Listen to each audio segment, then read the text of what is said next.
La ilaha illallah Muhammadun Rasul. Bismillahirrahmanirrahim. Assalamualaikum warahmatullahi wabarakatuh.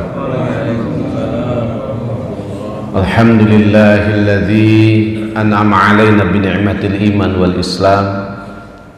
Wassalatu wassalamu ala khairil anam wa ala alihi wa ashabihi hatta ila yaumil qiyam. Amma ba'du.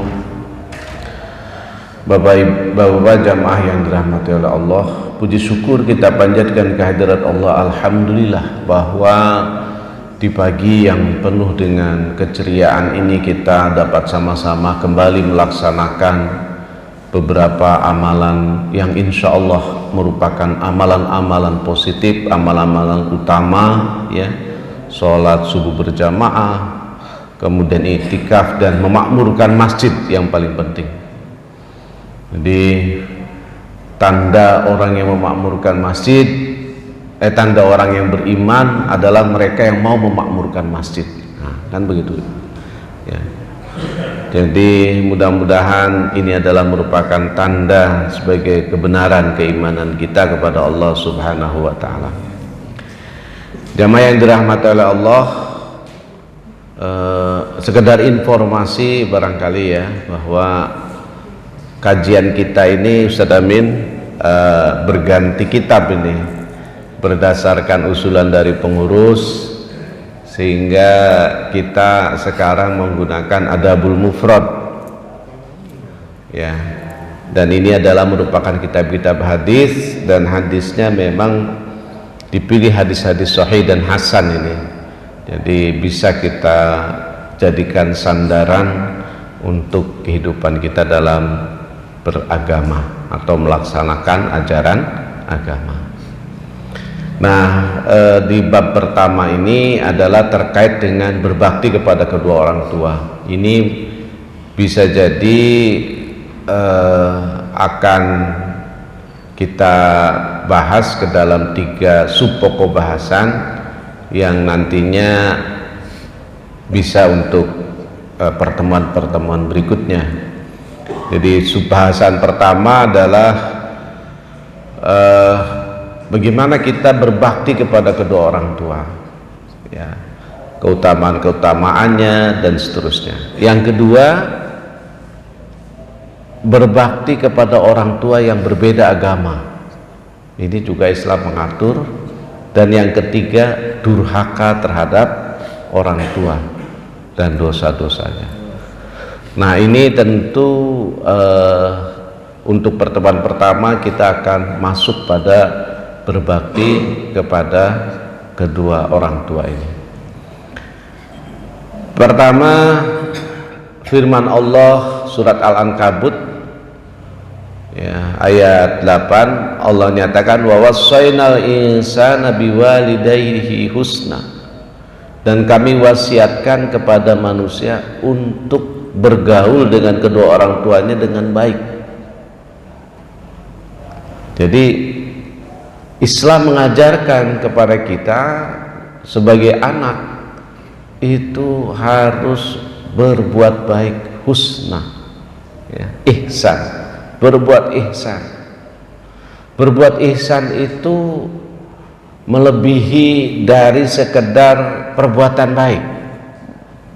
Sebagai contoh, kalau kita cuci steam kemudian harganya motor misalnya 15.000, terus kita kasih 20.000, itu ihsan namanya. 5.000-nya kasih kepada orang yang mencuci itu namanya ihsan. Tapi kalau di perkantoran perbuatan ihsan begini masuknya gratifikasi, maka nggak boleh ya Pak. Jadi kalau di perkantoran kan, kalau kita melebihkan itu berarti ada unsur apa ya, riswah gitu. Nah, jadi walaupun memang ya agak susah juga orang kita ini ya, karena kita ini sudah terbiasa berbuat baik seperti itu. Jadi ada orang yang memang nggak tega gitu. Kalau undang-undang melihatnya ya dia sudah digaji, maka nggak boleh lagi mendapatkan yang lain kecuali apa yang sudah dilakukannya dan diberikan oleh negara, gitu kan. Tapi orang kita kadang-kadang, ya Allah, kalau nggak dibantuin dia nggak jadi ini, maka akhirnya biasanya ngasih lagi, gitu. Nah, asal jangan ketahuan saja sama inspektorat ya Pak, niat Bapak yang penting baik kan, gitu, yakni membuat kebaikan kepada orang lain kan, gitu. Nah, yang pertama hadis dari Abu Amr Asy-Syaibani, beliau berkata, haddatsana sahibu hadin narwa auma biyadi ila dari Abdullah qol sa'altu nabiyya sallallahu alaihi wasallam ayyal amali ahabu ila Allah azza wa jalla, qala as-salatu ala waqtiha. Qultu summa ay, qala summa birrul walidain. Qultu summa ay, qala summa jihadu fi sabilillah. Qala haddatsani bihina walau istazadatul azadat lazadani. Jadi suatu hari ada salah seorang pemilik rumah, sambil menunjuk rumah Abdullah bin Mas'ud, memberikan kepadaku. Saya bertanya kepada Rasulullah SAW mengenai amalan yang paling dicintai oleh Allah. Amalan yang paling dicintai oleh Allah. Maka beliau menjawab, as-salatu ala waktiha, salat pada waktunya. Nah, salat pada waktunya itu bagaimana penjelasannya? Ya, yang utama adalah salat di awal waktu, gitu. Kemudian lebih rendah lagi sholat tapi masih dalam waktu sholat. Nah, tentu yang tidak utama adalah sholat asar tapi sudah masuk waktu maghrib. Ya, itu tidak utama, gitu. Karena sesuatu dan lain hal sholat asarnya di waktu maghrib atau menjelang waktu maghrib dan kemudian baru selesai satu rakaat misalnya sudah masuk waktu maghrib. Tentu yang utama adalah sholat di awal dan berjamaah di masjid, gitu. Nah, terkait berjamaah di masjid ini ternyata beberapa ulama juga menyatakan bahwa berdasarkan beberapa hadis Rasul, ada perempuan-perempuan itu berjamaah di masjid. Jadi oleh karena itu maka bersolat berjamaah laki-laki dan perempuan memang sebaiknya di masjid, seperti itu. Walaupun juga kalau menurut beberapa mazhab perempuan sebaiknya sholatnya di rumah. Nah, kemudian yang saya bertanya lagi, suma'ai, ya kan? Terus amalan apa lagi, Pak? Beliau menjawab, birrul walidain, berbakti kepada kedua orang tua. Jadi birrul walidain adalah istilah untuk berbakti kepada kedua orang tua. Fakultu, kemudian saya bertanya lagi, summa ai, apa lagi? Nah, beliau menjawab, al jihadu fi sabilillah, jihad fi sabilillah. Jadi berbakti kepada kedua orang tua bahkan disebutkan oleh Rasulullah SAW sebelum berjihad. Jadi pahala berbakti kepada orang tua itu melebihi jihad kepada atau berjihad, gitu ya. Jadi artinya jamaah yang dirahmati oleh Allah, maka ketika kita melaksanakan kebaikan-kebaikan untuk kedua orang tua kita, ini harus sungguh-sungguh, gitu. Kenapa? Karena ternyata dalam pandangan Allah dan Rasulnya, birrul walidain atau berbakti kepada kedua orang tua itu disebutkan, ya, terlebih dahulu ketimbang berjihad. Bahkan ada riwayat nanti dalam hadis yang akan kita baca juga, ada salah seorang sahabat akan berjihad gitu. Tetapi Rasul mendengar kedua orang tuanya kurang suka dengan orang itu, maka Rasul menolak dia ikut. Dia suruh pulang dulu, bagaimana kamu membahagiakan orang tuamu, dia bisa senyum dengan kepergianmu, barulah kamu ikut. Jadi jamaah yang dirahmati oleh Allah, maka sesungguhnya ketika kita melaksanakan kebajikan kepada kedua orang tua kita, itu memiliki amalan yang utama yang di dalam pandangan Allah dan Rasulnya, bahkan disebutkan amalan ini sebelum berjihad berjihad di jalan Allah. Kemudian summal jihadu fi sabilillah, berikutnya adalah berjihad di jalan Allah. Nah, ini hadis terkait yang bagaimana Allah memberikan tuntunan kepada kita setelah sholat, berbakti kepada orang tua, baru kemudian berjihad. Kemudian dari Abdullah bin Umar berkata, ridho Rabbi fi ridhol walid wa suhtu Rabbi fi suhtil walid, bahwa keridhaan Allah tergantung pada keridhaan kedua orang tua, dan murkanya Allah sangat tergantung pada murka kedua orang tua. Jadi kalau kita ingin mendapatkan ridha Allah, maka sebenarnya sebagai anak, ya gampang saja bagaimana ia mendapatkan keridhaan dari kedua orang tua. Walaupun tentu untuk mendapatkan keridhaan orang tua itu Islam mengatur sedemikian rupa ya, yakni misalnya kita tidak dibolehkan melakukan perbuatan-perbuatan yang melanggar agama gitu.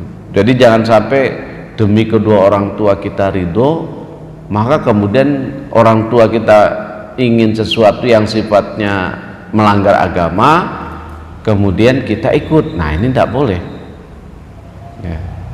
Jadi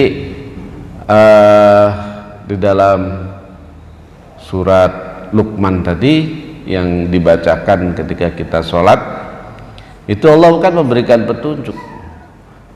Apabila orang tua kita mengajak kita kepada kemusyrikan, maka kita jangan ikut. Tapi wasahibhuma fid dunya ma'rufa, tetap kita berbuat baik kepada kedua orang tua. Nah, gitu.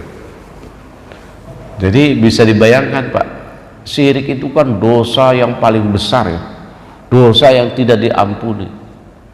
Bahkan ketika orang tua kita mengajak misalnya untuk melakukan kemusyrikan, kita memang disuruh menolak, tapi kita diperintahkan tetap untuk berbuat baik. Apalagi kalau cuma hal-hal yang sifatnya silang pendapat. Kadang-kadang ada di antara kita anak-anak yang ngotot kepada orang tuanya, padahal itu bukan masalah akidah, misalnya masalah strategi politik, strategi ekonomi, kehidupan muamalah sehari-hari, maka itu tentu sangatlah membuat Allah murka, karena kemurkaan Allah terletak kepada kemurkaan kepada kedua orang tua. Nah, hadis berikutnya, ya Rasulullah man abarru, ya Rasulullah, siapakah yang berhak mendapatkan bakti atau berbuat baik? Ummuka, kata Rasul, ibumu.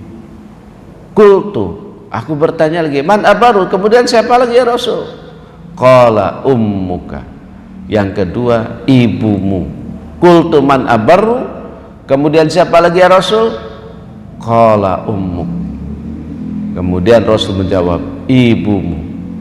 Qultu man abaru, kemudian siapa lagi ya Rasul? Qala abaka summal aqrab fal aqrab, beliau menjawab ayahmu, kemudian yang lebih dekat dan lebih dekat. Jadi keluarga dari ayah yang memiliki kedekatan dengan beliau, itulah yang harus kita berikan baktinya.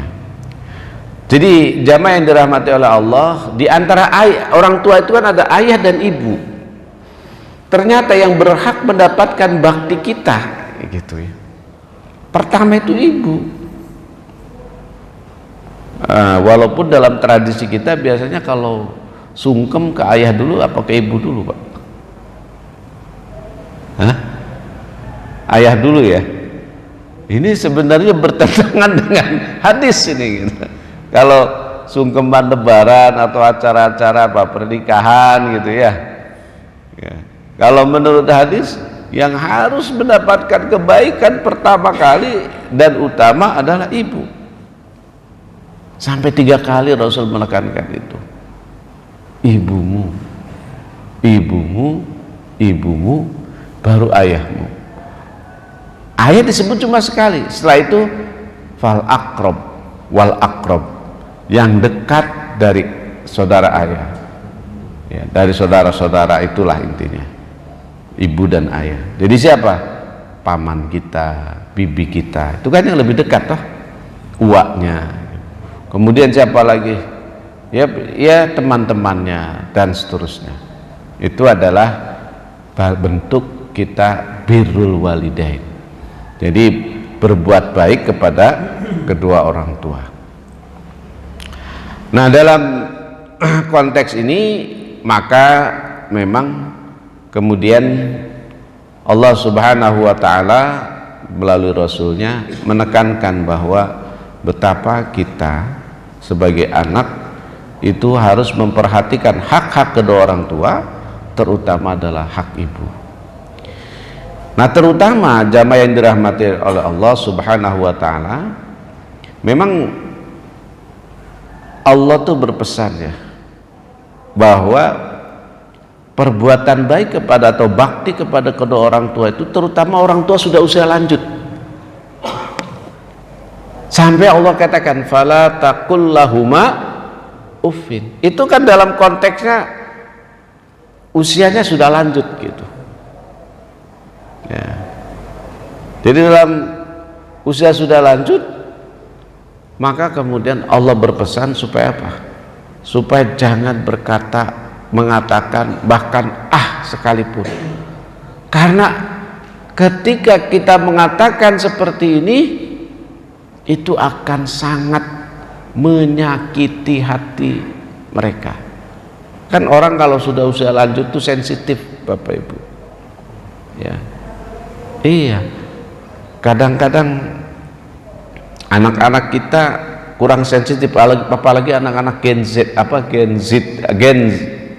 Z ini ya dan Alpha gitu. Itu kadang-kadang kurang dalam hal menghargai orang tua, mertua gitu kan. Nah, Quran mengatakan jangan sampai mereka tersinggung ya. Ini apalagi kalau sudah usia lanjut itu, misalnya nginep ke rumah anak gitu, terus anaknya nanyain yang kadang-kadang kurang berkenan, besoknya minta pulang itu, pamit. Makanya harus hati-hati ya, terutama kepada usia-usia yang sudah lanjut, karena memang perasaannya sudah sangat sensitif gitu. Kemudian dari Abdullah bin Abbas, seorang pria datang kepadanya lalu berkata, ini khatibtu mra'atan ya. Kata pria yang tadi datang, saya ini melamar seorang perempuan, fa'abat antangkihani, tapi kemudian dia menolak menikah denganku, wa khotobaha ghairi, kemudian ada datang selainku melamar dia, fahabbat antangkihau, kemudian dia senang dan mau menikah, faghirtu alaiha faqataltuha, maka aku cemburu, saking cemburunya maka aku pun membunuhnya. Waduh, ternyata dari zaman dulu ini Pak. Apa karena asmara sampai kemudian berbuat membunuh. Fahal min taubah, Kemudian dia lama, dia menyesal, kemudian bertanya, fahalli min taubah, apakah aku masih layak mendapatkan pertaubatan dari Allah Subhanahu wa ta'ala? Qala, kemudian Ibnu Abbas itu bertanya, ummuka hayyah, apakah ibu masih hidup? Qala la, dia menjawab tidak. Qala tub ilallah azza wa jalla wa taqarrab ilaihi mastata'ta. Kemudian kata Abdullah bin Abbas, ya sudah, kau bertaubatlah kepada Allah dan mendekatkanlah diri kepada Allah Subhanahu wa ta'ala. Kemudian fadhahabtu, maka aku pergi, fasa'altu Ibnu Abbas, maka aku bertanya kepada Ibnu Abbas, lima sa'alta an hayati ummi, kenapa engkau menanyakan apakah ibunya masih hidup gitu. Kemudian dijawab, inilah a'lamu amalan aqrab ila Allah azza wa jalla min birril walidah, aku tidak tahu lagi amalan yang paling mendekatkan diri kepada Allah azza wa jalla kecuali dari berbuat baik kepada ibu. Jadi ternyata jamaah yang dirahmati oleh Allah Subhanahu wa ta'ala, karena begitu berbuat baik kepada ibu itu sangat mendekatkan kepada Allah, maka kemudian ternyata itulah kenapa ditanyakan kepada orang itu, apakah engkau masih memiliki ibu. Jadi artinya ketika dia bertaubat dan ibunya masih ada, maka boleh jadi kemudian dia harus melakukan bakti kepada ibu yang lebih gitu.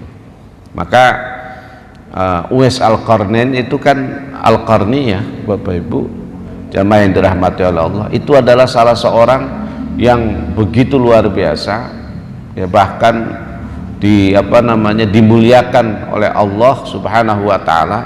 Karena apa? Karena baktinya kepada ibunya ya. Ibunya lumpuh tapi pengen haji gitu.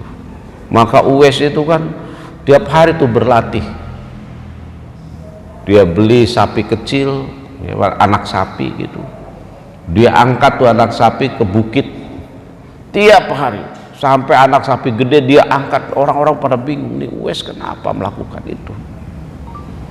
Ternyata Uwais itu kepengen bukan cuma bakti sehari-hari, tapi juga kepengen ibunya yang mau berangkat haji itu kemudian bisa dilaksanakannya. Dan untuk itu maka dia harus berlatih dengan menggendong seekor anak sapi sampai sapinya sudah besar, dia gendong dari bawah sampai atas bukit, kemudian turun lagi, setiap hari berlatih. Nah, sehingga ketika dirasa sudah kuat, maka dia pun menggendong ibunya berangkat ke Mekah. Ini adalah bakti kepada ibu, demikian begitu luar biasa. Kemudian bagaimana berbakti kepada ayah? Abu Hurairah berkata, seorang pria bertanya kepada Rasulullah SAW, ya Rasulullah, wahai Rasulullah, man abarru, siapa yang aku harus berbakti? Qala ummuka, summa man qala ummuka, qala summa man qala ummuka, qala summa man qala abaka. Siapakah yang harus aku berikan kebaikan atau berbakti? Ya, maka ibumu, kemudian ayahmu. Nah, jadi dari hadis ini memang menunjukkan bahwa ya kita harus berbakti kepada ibu, tapi juga tidak boleh melupakan ayah, walaupun derajat ayah itu di bawah ibu dalam hal mendapatkan kebaktian dari anak-anaknya. Jadi bapak-bapak gak usah cemburu kalau ibu mendapatkan yang lebih banyak daripada bapak-bapak gitu ya. Kenapa? Karena memang petunjuknya seperti itu gitu. Ya, petunjuknya itu diutamakan ibunya daripada bapaknya. Nah, terus ucapan yang lemah lembut kepada kedua orang tua adalah merupakan salah satu bakti yang juga harus dilakukan oleh seorang anak. Jadi seorang anak berbakti kepada kedua orang tuanya bukan hanya dari segi perhatian, bukan hanya dari segi pemberian, tapi dari segi ucapan. Ini ada hadis menyatakan kuntu ma'an Najdat, ya, dulu kami di Najdad, kemudian fasabtu zanuban la aroha illa minal kabair. Seseorang ini berkata, yakni Taisalah, ya, dia berkata bahwa aduh, saya ini melakukan dosa-dosa besar. Fazakartu zalika li Ibnu Umar, maka aku ceritakan hal itu kepada Ibnu Umar. Dalam hal apa? Untuk dia bertanya. Qala mahya, Ibnu Umarnya bertanya, apa sih dosa besarnya? Qultu kadza wa kadza. Kemudian dia menjelaskan dosa-dosa yang pernah dilakukannya. Kemudian Ibnu Umar berkata, qala laisat hadhihi minal kabair. Oh, ini bukan dosa besar, kata Ibnu Umar. Ini bukan dosa besar. Dosa besar itu hunnatis'un, ada 9. Apa pertama? Al-isyraku billah, menyekutukan Allah. Ini dosa besar pertama. Memang bab syirik ini apa ya Pak, berat ini. Syirik itu kan gini Pak, menyekutukan itu ya dia percaya juga sama Allah Pak.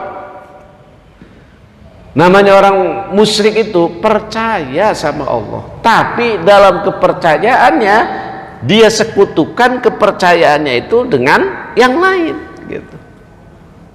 Percaya kepada Allah tapi percaya juga akan kekuatan yang lain di selain Allah. Nah, ini yang bahaya ini. Maka ini menempati yang pertama, al-isyrak, itu kemusyrikan. Nah, orang kita ya, walaupun mungkin derajat musyrik itu nanti dibagi-bagi oleh para ulama ya, ada yang syirik yang akbar, besar, ada yang asyirkul asgor, syirik kecil gitu ya. Ya, syirik besar ya bisa jadi mungkin seperti orang jahiliyah dulu. Orang jahiliyah itu percaya kepada Allah, tapi juga percaya kepada Uzza, Manat, dan Lata. Kemudian dia menyembah Uzza, Manat, dan Lata tersebut. Nah, derajat yang ke bawahnya lagi percaya sama jimat-jimat, ya kan. Sholat di sholat rajin Pak, bahkan mungkin jamaah sholatnya, tapi di dompetnya ada wafaknya, ada jimatnya. Nah, ini kan repot nih. Jadi hatinya gak bersih jadinya ya. Maka yang pertama adalah al-isyraku billah, kata Abdullah kala Ibnu Umar, bahwa ada 9 dosa besar itu, berbuat syirik kepada Allah. Kemudian wa qatlu nismatin. Nah, yang kedua adalah membunuh ya. Jadi apa namanya, ini juga bagian dari dosa besar yang mendapatkan ampunan dari Allahnya agak berat. Apalagi membunuh ini kan bagian dari had ya Pak ya. Jadi kalau orang membunuh di negara-negara yang pakai syariat Islam, maka akan dibunuh lagi gitu. Jadi memang ini dosa-dosa besar. Kemudian al-firar minaz-zahab, lari dari medan perang, ini juga dosa besar. Lagi berperang dia lari sendirian tuh, bolos. Orang lagi pada maju gitu, dia mundur, dia lari tanpa ada komando. Nah, kecuali kalau ada komando, kita mundur kata komandannya ya, maka ya mundur gitu. Tapi kalau komandannya menyuruh maju, dia mundur, ini ternyata dosa besar ini.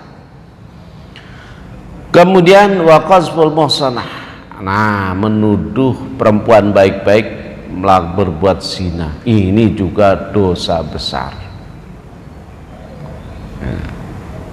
Jadi dalam Islam itu Pak, seseorang itu dianggap sebagai berzina kan saksinya harus 4, harus menyaksikan Ya. Jadi artinya apa? Orang nggak boleh sembarangan menuduh orang lain berzina. Wa aklur riba, memakan riba, ini juga bagian dari dosa besar. Karena memang di dalam Islam sudah dijelaskan ahallallahul bai'a wa harrama riba. Allah menghalalkan jual beli dan mengharamkan riba. Kemudian wa ilhadu fil masjid, berbuat maksiat di masjid, nauzubillah min dzalik ya Pak. Berikutnya wallazi yastaskhir. Nah ini Pak, yakni mengatakan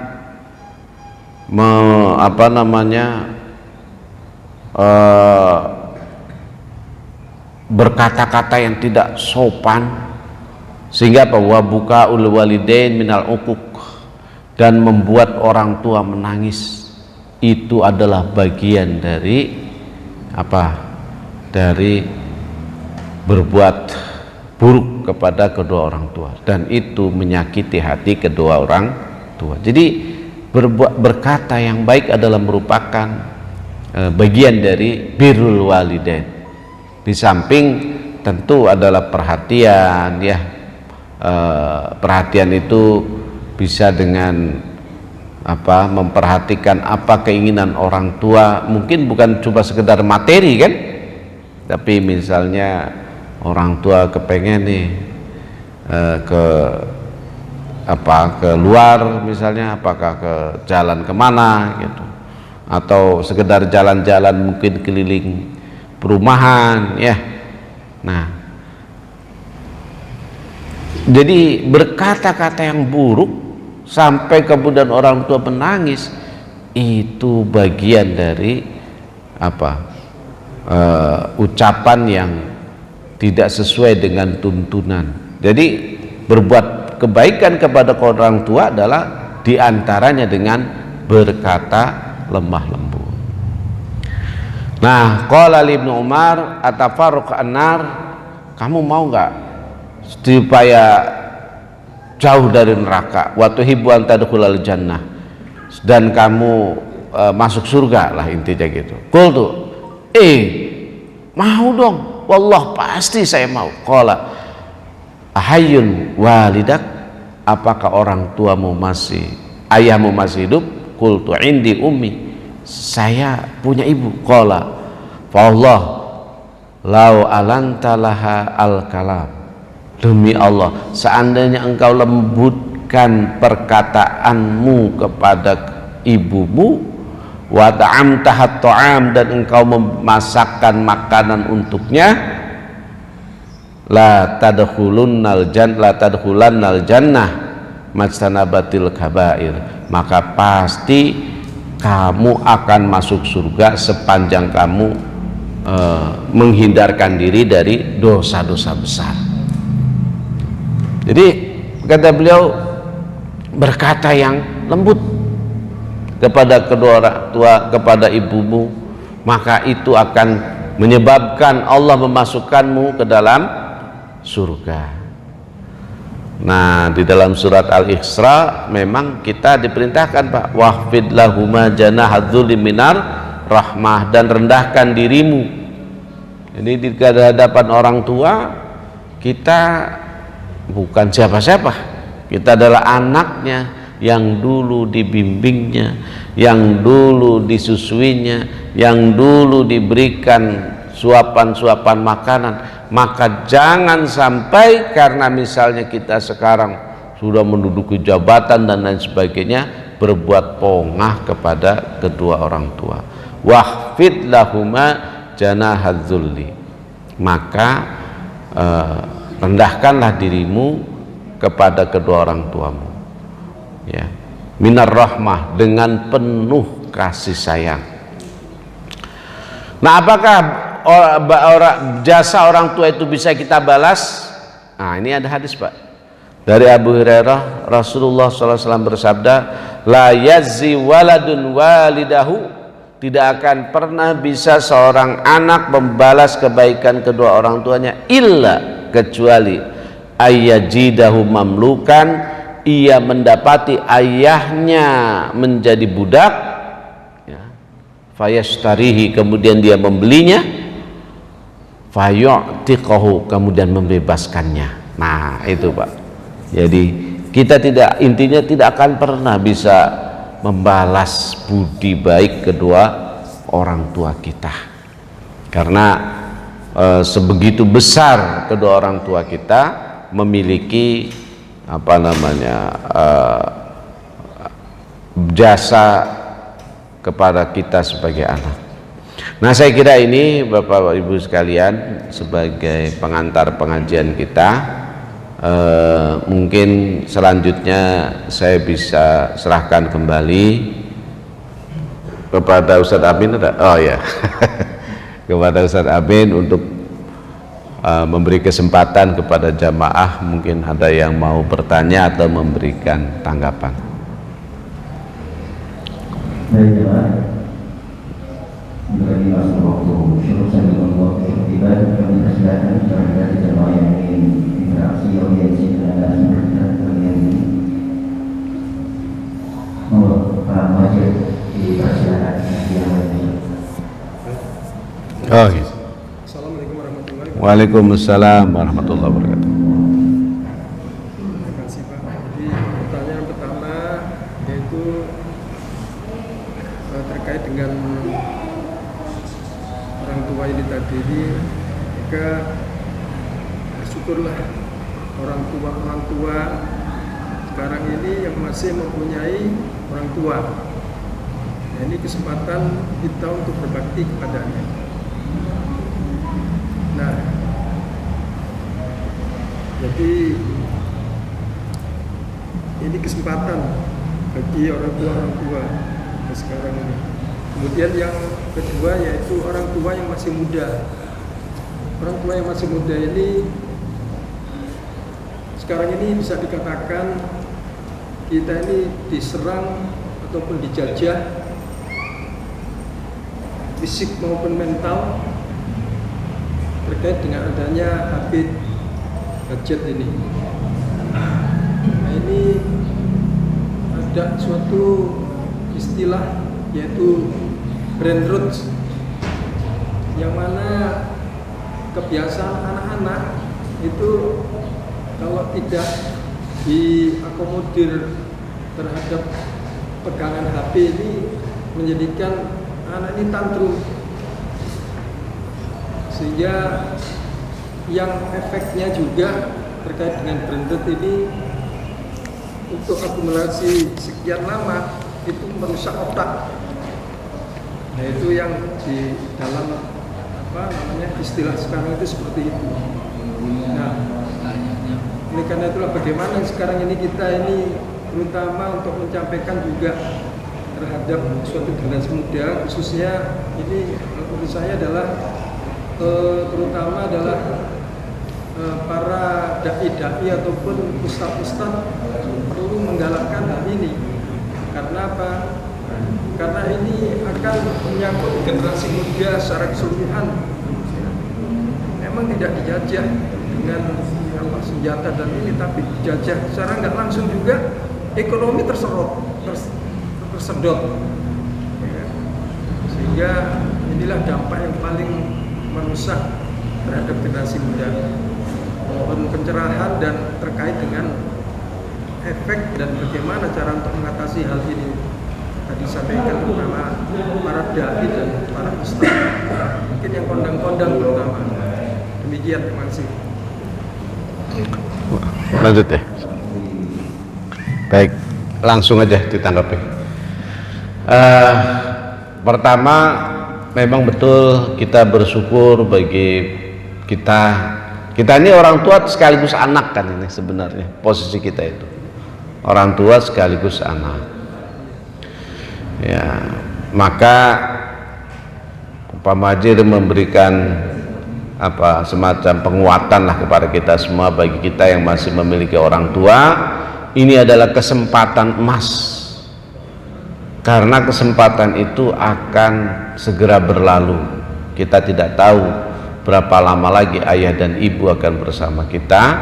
Yang jelas kesempatan masih ada, maka jangan pernah berpikir untuk semacam untung rugi dan lain sebagainya. Insya Allah ketika kita berbuat baik kepada kedua orang tua, maka keberkahan itu akan berlimpah kepada kita di dunia maupun di akhirat. Gitu. Memang betul Bapak Ibu ya, kita harus punya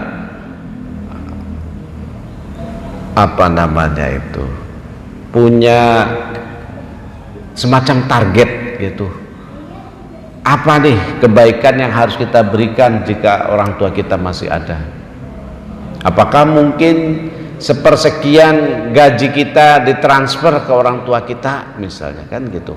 Walaupun orang tua kita tidak berharap itu, tapi ini adalah bagian dari bentuk dari birrul walidain ya. Gitu. Jadi kadang-kadang anak banyak itu kan saling andel-andelan juga itu. Gitu. Nah, kadang-kadang iri-irian, ini bahaya. Jadi saran saya Bapak Ibu, jika memang anaknya banyak kemudian yang lain cuek, biarin aja yang cuek, nanti juga akan dapat balasannya.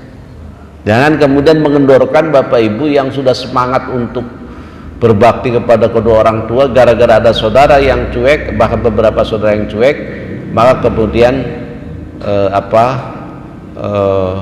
Bapak Ibu juga ikut cuek. Nah, itu jangan, tetap semangat ya. Mungkin secara materi enak bener dia nggak ngeluarin apa-apa, biarin aja nggak apa-apa, tapi yang pasti Allah akan memberikan balasan yang sangat luar biasa. Kemudian yang kedua, bagaimana dengan orang tua di zaman digital sekarang ini yang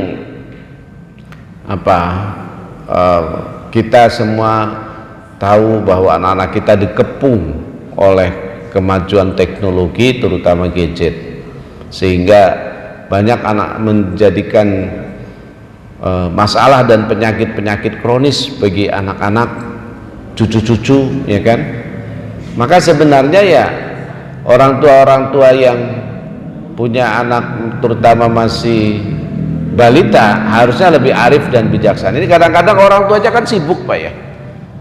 Nah, dia bukan cuma sibuk, kadang sampai rumah pun nggak aware kepada anaknya gitu, lebih mementingkan dirinya sendiri. Akhirnya apa? Daripada anaknya ribut dikasih HP. Ini kesalahan kita juga nih orang tua ini. Bahkan sekarang ini kalau Idul Fitri kita kumpul keluarga, bayangkan tuh, itu semuanya pada nunduk semua, liatin HP. Nggak pada ngobrol gitu, nggak pada bermain. Anak-anak pun nggak main. Ini anak SD, anak TK itu biasanya kan kalau kumpul keluarga rame kan Pak ya, ada yang perang-perang, ada yang lari sana lari sini. Coba zaman sekarang enggak, pada duduk anteng, cuma gitu, giliran ditanya juga nggak jawab. Kelas berapa Ndo sekarang? Asik dia.